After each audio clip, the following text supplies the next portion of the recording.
acoustic a lot, so I don't know what the next record's gonna sound like. Some days I think it's gonna be like a hip hop record. I have no idea. Okay. Yeah. Good one. Thanks for the question. Thank you so much. Okay, way in the back. Any one of you. Yep, sure. Okay. What's your favorite part of Austin, Texas?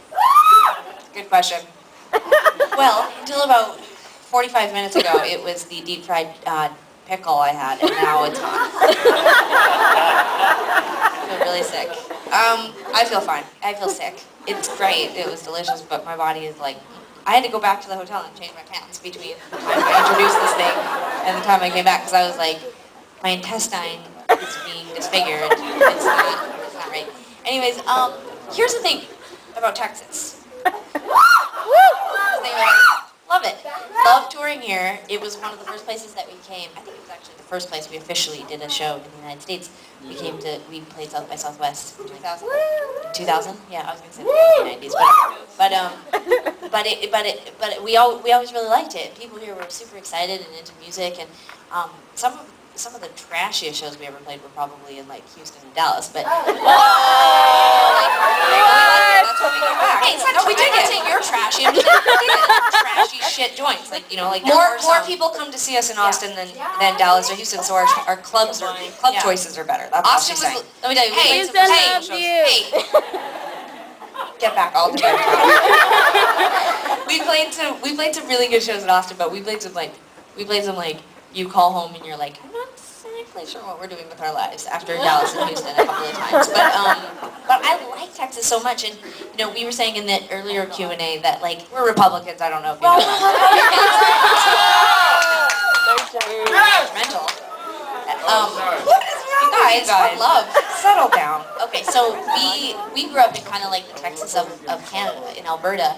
A lot of cattle, a lot of oil, a lot of cowboy hats, a lot of barbecues. And we felt minimized, and we felt like people were making fun of us. So we have a bond with you because everybody treats you guys like that's all you have, but you're bigger than that, you're better than that. You have the best music scene in America, you have the best festival in America. So you also have the coolest movie theater in America. Yeah, so everything's good. Houston loves you. Really, you're really getting in there. Yeah. Okay, next question. Yep, standing up here. Yep, in the middle section. You have like a black shirt or something like that. I think so, yeah. So, how is songwriting now at this phase in your life? Is it really different than it used to be? Because your songs are getting like better and better and better. Oh, thank you. Super fantastic. They were good before, but they're even better now. Is it different Mom. now? I really think that. You're really sweet. Tegan? Oh my god, I'm so distracted. Can you answer that? No, I'm just kidding. Tegan had a couple glasses of wine, and our manager Nick was here, and he was like, "You have a Q&A later," and Tegan was like, "Yeah." Did not happen. But who's having fun now? Way more interested in the French fries. Okay. And the pickles. And so our songwriting. It's a very thoughtful question. I was about to answer. It's a very thoughtful question. Our songwriting, as most of you may know, because we get asked a lot this in press, but the truth is that we write very, very individually. Like we sort of do a lot of the work by ourselves, and then I'll send a song to Tegan, and she'll give me feedback. And sometimes we'll add vocals or instrumentation if we feel like there's holes or things that need to be added. So it hasn't changed remarkably, but I will say that this process that we're in the middle of right now, Tegan and I made a decision before we started writing for this record that we would like proactively do things differently so that the end result would be different. We aren't fleshing the demos out as much as we normally would. We're sending them to a lot more people within our team, to get feedback. What? You're laughing. No, not at you. Did I make a euphemism? I don't even know what that is. I think that we're trying really actively to make the strongest songs that we can make, and I think Tegan and I are realizing that we both I have things that I do that are a little stronger than she does, and vice versa. And so, what now? Everyone's laughing in the front row. This is like it's like I'm naked. Settle down. No, but I think you're doing a really good job. I'm really excited with where we're at with songwriting, just because Sarah's right. Like we're approaching this next record differently than we have. Even 6 months ago, we were writing the way we always did, and then about 6 months ago, we decided that we didn't want to do that. So I think people should be kind of expecting something really different from us, but it'll still have all the Tegan and Sara you like, or maybe you don't like. You'll be like, oh god, I thought they were gonna get rid of that part. But the DVD was great too because we're sort of like summing up 10 years of writing and traveling and touring and being professional. And it's not that I look at this and feel bad about it, but I also feel like if we're going to stay relevant and exciting to even to ourselves within the organization, I feel like we have to kind of switch it up. And one of the easiest ways to do that is with songwriting. We've been writing with a lot of other people, and early on in our career, if someone gave us feedback, we would be so, like, even Tegan, like, tears, big time tears, like crying, fighting, you're wrong, like, I'm taking my ball and going home, like that kind of behavior. And I don't feel that so much. Like, I don't know if that's like an age thing or whatever, but we just want to write the best songs that we can. So anyways, next question. Yep. Thank you. In the back, up at the side. Yep. Okay. Hi. Hi. I am a screenprint artist, not really a marketing major, but... So you're a liar. I'm not, but I made some screen prints of your songs because I'm doing this thing where I like take songs and try and work them into art to get a series. And I wondered if you guys did that, like if you took art and like kind of played off of it into a song. And I would also like to get those to you. Oh, that's very sweet of you. Nick is standing right here in the doorway, so if you want to give him anything, he'll get it to us. And to answer your question, Sara and I are not, I'll only speak for myself, but I'm not really good at anything, so besides music, so sometimes that's up for debate. So no, I don't have any of that, but Sara did secretly begin to draw a couple years ago out of the blue, and the stuff that came out of her was insane, and she gave fives. Well, ignore this, because she's going to be all self-deprecating and minimize it, but I know my mom's here tonight, and I have a print in my house, and I have like other friends that have gotten prints, but she drew these crazy drawings that she hand drew, and they took like hundreds of hours, and she drew them with pen, which makes it seem really ridiculous, like she was drawing her own world or whatever, but like they're actually like portraits. And Sara was like, I don't want anyone to ever see them. Like, well, sorry, let me just be Sara. She was like, I don't want anyone to ever see them.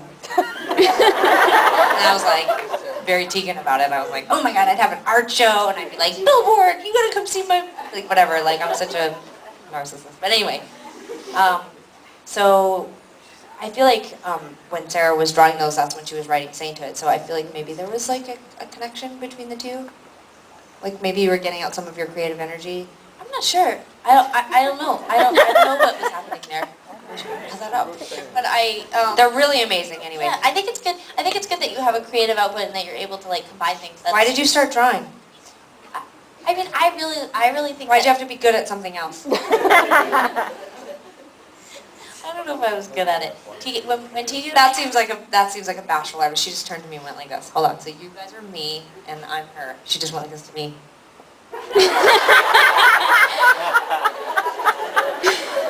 I'm not a good artist. So she just did to me. Moving on. I mean, I was just gonna say that. I think it's whatever. This is gonna sound so silly, but whatever you do to get your kicks, you know, like whatever do you do to get your kicks? Oh, that took me 150 hours. I drew it with pen. No big deal. Oh no, I don't want anyone to see that. Put it up in your house if you want, though. Moving on. New question. Right in the middle there. Yeah.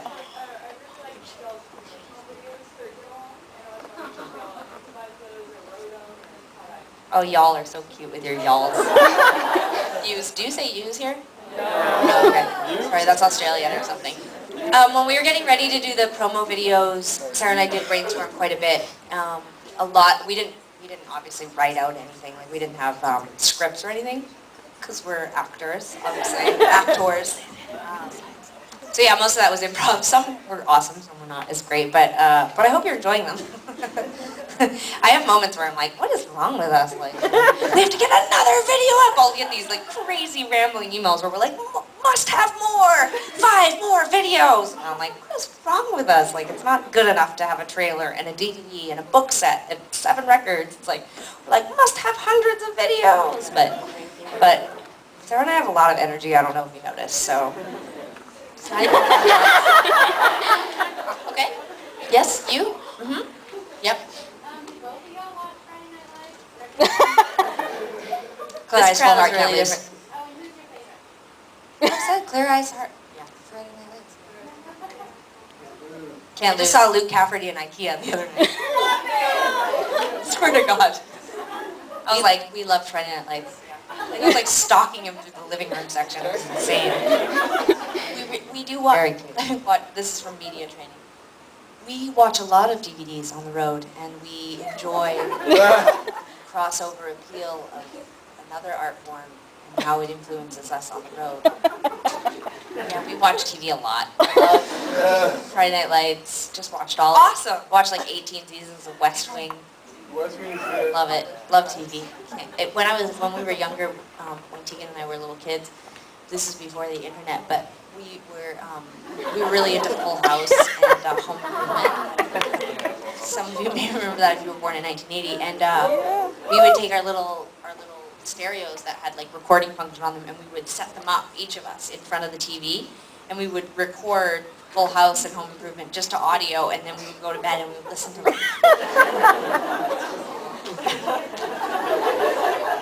That's a true story. So let's just take a second to think about that.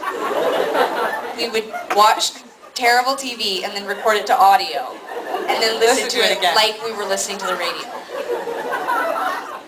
And then you wonder why, A, we have to do this for a living, and B, we hate the internet. It's like we hate anything new. We're just like constantly reducing it. Like, I'm surprised we didn't write out scripts based on Home Improvement and Full House and then just like act it out with our friends. Or like, Becky, no! Is that a character? I have no idea. Okay, next question. Yep.